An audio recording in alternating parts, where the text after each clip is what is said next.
75 سال کی یا 77 سال کی عمر میں 26 رجب کو حضرت معاویہ رضی اللہ تعالیٰ عنہ کا انتقال ہوتا ہے۔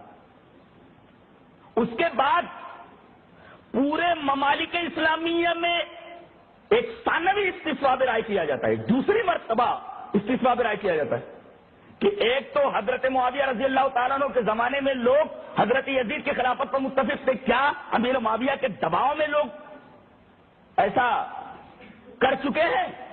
ان کے انتقال کے بعد دیکھا جائے کہ ممالک اسلامیہ میں کچھ خلفشار یزید کے تعلق سے ہے یا نہیں ہے۔ آپ کو سن کر حیرت ہوگی کہ ممالک اسلامیہ کے بچے بچے نے حضرت یزید کے حق میں ووٹ ڈالا۔ بے حد بہادر، بے حد صاحب داد و دہش، بے حد سخی، ان کے نام سے مدینہ میں ایک مکان بنا ہوا تھا، دار یزید۔ یہ جب کبھی دمشق سے مدینہ تشریف لاتے تو غریبوں کی چاندی ہو جائی کرتی تھی، پورے مدینہ میں غلغلہ مچ جایا کرتا تھا۔ تو ایک طرف انتہائی سخی ہے اور دوسری طرف شکار کے شاندار شوقین، اور اگر میرا حافظہ غلطی نہیں کر رہا ہے تو یہ پہلا شخص ہے جس نے چیتے کو شکار کرنے کے لیے سب سے پہلے ٹرین کیا ہے۔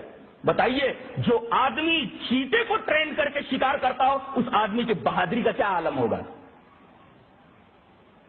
دنیا کا یہ واحد شخص ہے جس نے سب سے پہلے چیتے کو شکار کے لیے ٹرین کیا ہے،